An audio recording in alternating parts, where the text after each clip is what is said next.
Dr. Untung Cahyono, sosok khatib yang ditinggal pergi jamaahnya saat menyampaikan khutbah tentang politik saat pelaksanaan salat Id di lapangan Tamanan, Bantul, akhirnya angkat bicara.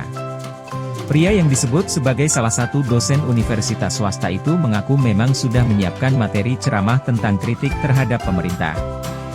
Dia beralasan, ingin mengangkat tema tentang politik karena penyampaian kritik adalah sebuah hal yang penting. Lebih lanjut, dalam kesempatan tersebut, Untung juga menyampaikan permintaan maafnya kepada masyarakat yang merasa terganggu.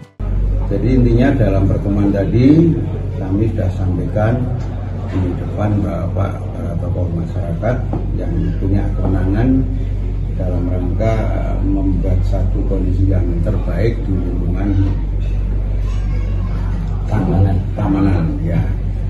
Karena itu kemudian kami sepakat dan tadi untuk kemudian harus saya sampaikan bahwa beberapa hal dari kami harus saya tegaskan. Jadi satu, karena sudah seperti ini ya supaya tidak berlanjut dan teman-teman wartawan juga tidak melanjutkan, kami dengan tegas menyatakan memohon maaf supaya kami harus lebih berhati-hati, khususnya ketika berbicara di depan forum yang bisa jadi memang forumnya itu sangat berbeda, apalagi jamaah yang besar, kan kita nggak tahu persepsi masing-masing.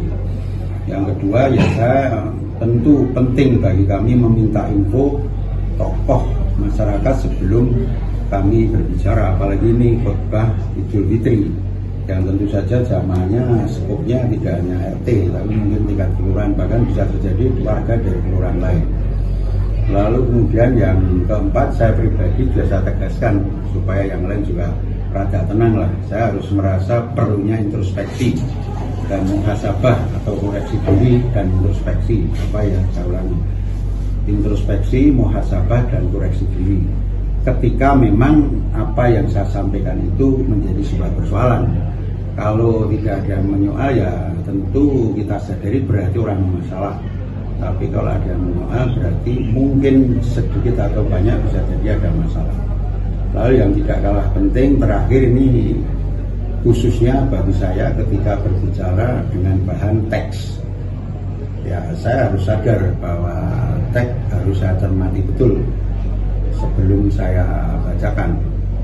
Supaya kalau perlu bahkan ya ini kan punya tradisi di Tamanan ini, siapapun yang diminta bicara biasanya ada speak ya, komunikasi warga kami begini. Nah, terus terang itu yang tentu kami dengan Pak Jokowi belum sempat berkomunikasi lebih lanjut. Nah, itulah Bapak Ibu yang saya sampaikan